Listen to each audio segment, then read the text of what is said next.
कहते हैं कि सावधानी हटी दुर्घटना घटी, इसलिए सावधान रहना बहुत जरूरी है। 95 बिग एफएम पर आप सुन रहे हैं बिग चाय विजेता के साथ। कोविड 19 के दौरान डॉक्टर्स ने दिखाया है कि वो कितने बड़े योद्धा हैं। उन्होंने हमारी बहुत मदद की है। फिलहाल हमारे साथ एक और डॉक्टर साहब मौजूद हैं जो हमारी मदद करने को तैयार है। आज है वर्ल्ड हार्ट डे और वो बताने वाले हैं कि हम अपने हार्ट को मतलब दिल को किस तरह से संभाल के रख सकते हैं। बार बार दिल गड़बड़ा जाता है, वो इसलिए गड़बड़ा जाता है कि हम अपनी लाइफस्टाइल को ठीक से नहीं रख पाते हैं। तो कैसी रखनी होगी अपनी लाइफस्टाइल, दिल को बचाने के लिए क्या करना चाहिए, दिल को हेल्दी रखने के लिए क्या करना चाहिए, ये बताने के लिए हमारे साथ मौजूद हैं कार्डियोलॉजिस्ट डॉक्टर उपेंद्र नारायण सिंह, जो कि जबरदस्त के डॉक्टर हैं। डॉक्टर साहब बहुत बहुत स्वागत है आपका बिग एफएम पे। थैंक यू विजेता जी फॉर काइंड मेरा इंट्रोडक्शन के लिए। Thank you sir. सर हम आपसे कुछ सवाल पूछेंगे जिनका जवाब हम आपसे चाहेंगे, तो आप तैयार हैं सर? सबसे पहला सवाल है सर, कार्डियोवैस्कुलर बीमारी क्या है? देखिए, कार्डियोवैस्कुलर जैसा कि नाम सजेस्ट करता है, कार्डियो और वैस्कुलर इसमें दो टर्म है। कार्डियो का मतलब होता है हार्ट और वैस्कुलर का मतलब होता है धमनियां, मतलब जो ब्लड कैरी करती हैं आर्टरीज, उसको आर्टरीज बोलते हैं। तो ये बेसिकली हार्ट और धमनियों का बीमारी है। हार्ट, ब्रेन और जो रिलेटेड वेसल्स हैं, आर्टरीज हैं, उनकी ये बीमारी होती है। और ये बीमारी जो है आजकल मौत का सबसे बड़ा कारण है। पहले आजकल देखा जा रहा है कि कुल मौतों का अबाउट 25%, 1/4 कार्डियोवैस्कुलर डिजीज से हो रहा है। और ये आज महामारी का, सही कहे तो महामारी का रूप ले रहा है। और कुल जनसंख्या का, नॉट ओनली वर्ल्ड, हमारे भारतवर्ष में भी करीब 1/4 जो कुल मौतें होती हैं उसका 1/4 25% कार्डियोवैस्कुलर डिजीज की वजह से होता है। जो कार्डियोवैस्कुलर डिजीज कहने का मतलब होता है, उसमें इंक्लूड होती हैं कोरोनरी आर्टरी डिजीज और यानी कि हार्ट अटैक से संबंधित बीमारियां। दूसरा ब्रेन स्ट्रोक, हाइपरटेंशन। तो ये कुल मिला के इसको इस ग्रुप होता है और इसको बोलते हैं कार्डियोवैस्कुलर डिजीज। तो ये आजकल ये महामारी का रूप ले रही है और सबसे नंबर 1 किलर है पूरे विश्व में। सर, कार्डियोवैस्कुलर बीमारी किन कारणों से होने का खतरा रहता है? इसके कुछ कारक यानी रिस्क फैक्टर आइडेंटिफाइड हुए हैं, जिसको प्रमुखतः 2 भागों में बांटा जाता है। एक तो नॉन मॉडिफाइबल रिस्क फैक्टर, जिसको हम मॉडिफाई नहीं कर सकते, और दूसरा जो है मॉडिफाइबल रिस्क फैक्टर, जिसको हम मॉडिफाई कर सकते हैं। जैसे कि नॉन मॉडिफाइबल रिस्क फैक्टर्स में इम्पोर्टेंट है, जैसे एज। अगर हमारी एज जैसे बढ़ते जाता, ढलते जाता है, और खासकर जब हमारी उम्र 55 से ज्यादा हो जाती है, तो इससे दिल की बीमारी का खतरा, स्ट्रोक का खतरा बढ़ जाता है। तो ये एज है।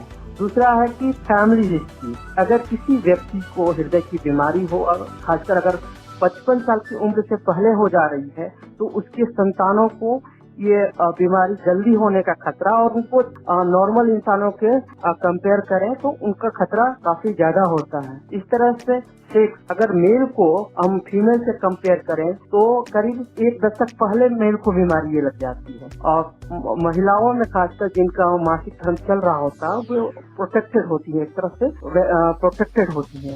इथनिसिटी, एक है इथनिसिटी। हम जो इंडियन सब कंटिनेंट के लोग हैं, एशियन और अफ्रीकन जिनका जो है लोग हैं, उनको हम वेस्टर्न काउंटर पार्ट से कंपेयर करें तो ये बीमारी का खतरा ज्यादा होता है, और उनके कंपेरिजन में 1 दशक पहले ये बीमारी हम लोगों को लगने लगता है। जी सर। तो ये है नॉन मॉडिफाइबल रिस्क फैक्टर, इनको हम लोग मॉडिफाई नहीं कर सकते। और दूसरा जबकि मॉडिफाइबल रिस्क फैक्टर, जिसको हम लोग मॉडिफाई कर सकते हैं, जैसे कि high blood pressure, diabetes, smoking, alcohol intake, मोटापा, फिजिकल इनएक्टिविटी, मतलब फिजिकल काम नहीं कर रहे हैं, तो हाई कोलेस्ट्रॉल लेवल, तो इनको हम मॉडिफाई करके इनके खतरों से, हार्ट अटैक के खतरों से हम बच सकते हैं। तो ये प्रमुख कारक हम चिन्हित किए गए हैं, जिनको हम मॉडिफाई करके हार्ट के जो कोरोनरी कार्डियोवैस्कुलर डिजीज है उसके खतरों को हम कम कर सकते हैं। सर, कार्डियोवैस्कुलर बीमारी के वजह से दुनिया भर में कितने लोग दुनिया छोड़ जाते हैं?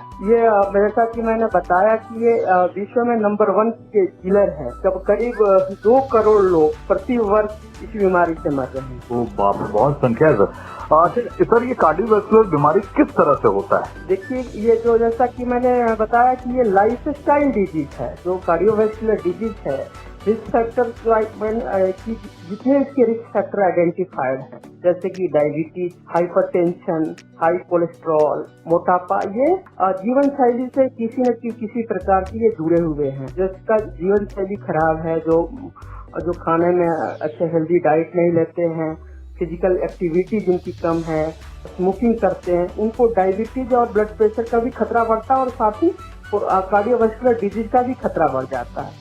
तो ये अल्टीमेटली होता क्या है कि जो हार्ट की जो धमनियां हैं, हार्ट की जो आर्टरी है या ब्रेन की जो आर्टरी है, उसमें फैट का या कोलेस्ट्रॉल का डिपोजिशन होने लगता है। उनके जो लाइनिंग होती है, ब्लड वेसल की लाइनिंग होती है, उसमें कोलेस्ट्रॉल जमने लगता है और जम के उनकी जो ल्यूमेन होता है, उसके ल्यूमेन को सकरा कर देता है, नैरो हो जाता है। तो खून का प्रवाह उसमें कम होने लगता है। ब्रेन का या हार्ट के जो मांसपेशियां हों, उनको कम खून मिलने लगता है। और कभी कभी ऐसा देखा जाता है कि जो जिसको प्लाक बोलते हैं, जो फैट डिपोजिशन होता है, इसको प्लाक बोलते हैं। और ये प्लाक कभी कभी रप्चर कर जाता है, फट जाता है, और फटने से इससे थक्का बन जाता है और थक्का पूरी आर्टरी को चोक कर देता है। चोक करने से ब्लड के, हार्ट के और ब्रेन को खून नहीं पहुंच पाता है, जिससे हार्ट अटैक या फिर ब्रेन स्ट्रोक होता है। जी, तो जी यही कारक होता है, मेन इम्पोर्टेंट ये रीजन है। और हार्ट अटैक होने का क्या साइन होता है?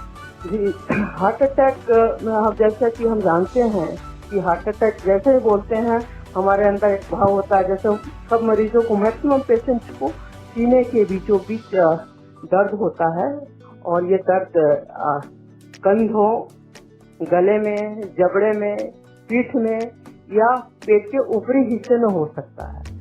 और ये दर्द काफी परसिस्टेंट, कभी देर तक बना रह सकता है। अगर 15 मिनट से ज्यादा दर्द हो रहा हो और साथ में उल्टी या मितली हो रहा हो, पसीना आ रहा हो, मरीज को ऐसा लग रहा है कि अब नहीं बच पाएंगे, ऐसा महसूस हो रहा है, तो ये हार्ट अटैक का लक्षण होता है। कुछ लक्षण ऐसे भी होते हैं, जैसे कि मरीज को अगर सांस फूल रहा है या लग रहा है कि चक्कर आ रहा है, ये सब भी हार्ट अटैक का प्रमुख लक्षण होता है, जिसको रिकॉग्नाइज करना, पहचानना समय पर बहुत जरूरी है। कुछ मरीज तो ऐसा होता है कि उनको इंडाइजेशन जैसा सिम्टम होता है, पेट में होते ही गैस होता है और उनको हार्ट अटैक हो जाता है। तो इस भ्रम में मरीज ना रहे कि गैस हो रहा है। अगर पसीना आ रहा है किसी को गैस के साथ, तो ये गैस नहीं हो, सिंपल गैस का गैस्ट्राइटिस का प्रॉब्लम नहीं हो सकता। इसको इग्नोर नहीं करना चाहिए और उचित डॉक्टरी परामर्श लेना चाहिए। जी सर, स्मोकिंग और दिल की बीमारी किस तरह से आपस में जुड़ी हुई है? जी, स्मोकिंग का जो हार्ट कार्डियोवैस्कुलर डिजीज से बहुत डायरेक्ट रिलेशनशिप है। और स्मोकिंग जो है हार्ट की लाइनिंग को डैमेज करता है, एंडोथेलियल डिस्फंक्शन कराता है। और कई गुना इससे क्या होता है कि फैट का डिपोजिशन है या क्लॉटिंग फैक्टर को एक्टिवेट करता है, जिसकी वजह से प्लाक फॉर्मेशन को ये प्रोमोट करता है। हार्ट के वेसल्स में जो क्लॉटिंग या फिर फैट का डिपोजिशन को ये प्रोमोट करता है। और साथ ही ये हार्ट के चाल को और ब्लड प्रेशर को, दोनों को बढ़ा सकता है, जिससे खतरा बढ़ जाता है, हार्ट अटैक का खतरा बढ़ जाता है। क्या बात। सर, क्या खान पान भी दिल की बीमारी को बढ़ाने में असर डालता है? जी हाँ, बिल्कुल। जैसा कि बताया और मैं पहले बताया कि ये लाइफ स्टाइल से जुड़ी हुई बीमारी है। तो जैसे खान पान हम लोगों का अगर ठीक से नहीं होगा तो ये बीमारी बढ़ने का खतरा ज्यादा रहता है। साथ ही ये जो रिस्क फैक्टर है कार्डियोवास्कुलर डिजीज के, जैसे ब्लड प्रेशर, शुगर, ओबेसिटी, ये सारे हम सब जानते हैं कि ये इससे किसी न किसी प्रकार से हमारे आहार से जुड़े हुए, खाने से जुड़े हुए। अगर खाना हमारा हेल्दी ना हो, जैसे कि अनहेल्दी डाइट पे हम फास्ट फूड ले रहे हैं, जैसे पिज्जा हो गया, बर्गर हो गया, स्वीट एंड ड्रिंक ले रहे हैं, हम कोल्ड ड्रिंक ले रहे हैं, और शुगर की मात्रा ज़्यादा हो रही है, सॉल्ट की मात्रा ज़्यादा होती है, ज़्यादा नॉन वेज या रेड मीट का हम इस्तेमाल करते हैं, तो इससे क्या होता है कि हार्ट अटैक का या कार्डियोवैस्कुलर डिजीज खतरा काफ़ी बढ़ जाता है। और साथ ही देखा गया है कि अगर हम हेल्दी लाइफ स्टाइल को अपनाएं, अपने खाने में उचित मात्रा में प्रोटीन लें और खासकर होल ग्रेन लें और 5 डाइटरी फाइबर ज़्यादा से ज़्यादा लें, नट्स फ्रूट्स का डेली इस्तेमाल करें, तो ये खतरों को कम करने में सहायक होता है। और साथ में स्वीट एंड ड्रिंक्स को बिल्कुल अवॉइड करना चाहिए। नो शुगर नहीं होना चाहिए ज़्यादा, और सॉल्ट भी कम से कम मात्रा में उपयोग, इवन हेल्दी आदमी को, नॉट डायबिटीज को, कम से कम मात्रा में यूज करना चाहिए। मर्द और औरतों में हार्ट अटैक का लक्षण किस तरह से अलग होता है? जी, लक्षण समानता कुछ डिफरेंसेस होते हैं। जिस तरह से मैंने बताया कि टिपिकल जो पेन होता है हार्ट अटैक का, वो सीना के बीच में होता है और हाथों में रेडिएशन करता है। इस तरह का टिपिकल जो लक्षण होता है चेस्ट पेन, ये महिलाओं में खासकर जब उम्र ज्यादा उनका होता है तो इस तरह का लक्षण नहीं भी मिल सकता। उनको ऐसा भी होता कि गैस हुआ या सांस फूलने की या सिर्फ पसीना आया, इसके साथ ही हार्ट अटैक प्रेजेंट कर सकता है। तो उनमें यो कहे तो टिपिकल सिम्टम्स हार्ट अटैक के ज्यादा होते हैं। क्या दिल की बीमारी आनुवंशिक है? ये पूरी तरह तो नहीं, लेकिन ये है देखा जाता है कि फैमिलियों में, जिन फैमिलीज में मैंने जिस व्यक्ति को हार्ट की बीमारी खासकर अगर 55 साल से कम उम्र में हो जाती है, उनके संतानों को या उनके फर्स्ट डिग्री रिलेटिव्स को ये खतरा काफी बढ़ जाता है। उनको भी रिस्क, कम उम्र में बीमारी होने की खतरा काफी बढ़ जाता है। तो और यही नहीं, इसके रिस्क फैक्टर जो है जैसे हाइपरटेंशन, डायबिटीज, डिस्लिपिडीमिया, ये भी कुछ हद तक फैमिलियल है। मैं अगला सवाल ये पूछना चाहता हूँ आपसे कि ब्लड प्रेशर से बढ़ने से और हार्ट अटैक का क्या संबंध है? हाइपरटेंशन यानी हाई ब्लड प्रेशर अगर रहे तो ये कार्डियोवैस्कुलर डिजीज का एक इम्पोर्टेंट प्रमुख रिस्क फैक्टर होता है। और ये जो हार्ट की जो वेसल्स होती हैं, आर्टरीज होती हैं, उनमें फैट के डिपोजिशन को ये प्रमोट करता है। साथ ही हार्ट पे ज्यादा बर्डन होता है और बर्डन की वजह से ये जो एथेरोस्क्लेरोसिस को ये प्रमोट करता है, यानी हार्ट के नर्व को ये प्रमोट करता है। तो डायरेक्ट रिलेशनशिप है हाइपरटेंशन और। एक लास्ट सवाल है सर, जो लोग आपके शो को, मतलब हमारे शो को सुन रहे हैं, उनको आप क्या मैसेज देना चाहेंगे? देखिए, ये मैंने पहले ही कह चुका कि ये महामारी पहले जो इन्फेक्शियस डिजीज होते थे ये महामारी होती थी, लेकिन आज ये नॉन कार्डियोवैस्कुलर डिजीज है, ये काफी ज्यादा तादाद बढ़ गई है। और इसको हम हेल्दी लाइफ स्टाइल अपना करके और डेली हम वॉक करें, कम से कम 45 मिनट ब्रिस्क वॉकिंग करें, अपने आहार को सुधारें और फैट का कम इस्तेमाल करें, जो वाइट कार्बोहाइड्रेट है उसको कम यूज लें, कम सॉल्ट लें, अल्कोहल अगर लेते हो तो उसको रिड्यूस करें या ना लें। इसको हेल्दी लाइफ स्टाइल को अपनाकर अपना शुगर, ब्लड प्रेशर की दवाओं को ठीक से टाइम से लेकर मॉनिटर करके हम इस पे कुछ हद तक काबू कर सकते हैं। Thank you so much sir, इतनी बेहतरीन बातें बताने के लिए। आई होप कि आपको सुनकर लोग बदलेंगे, लोग जागेंगे, लोग अवेयर होंगे। एक बार फिर से थैंक यू सो मच। फिलहाल चलिए चलते हैं आगे जानेंगे कुछ और इम्पोर्टेंट बातें। तब तक सुनते रहिए बिग चाय पे विजेता को 95 बिग FM के साथ। धुन बदल के तो देखो।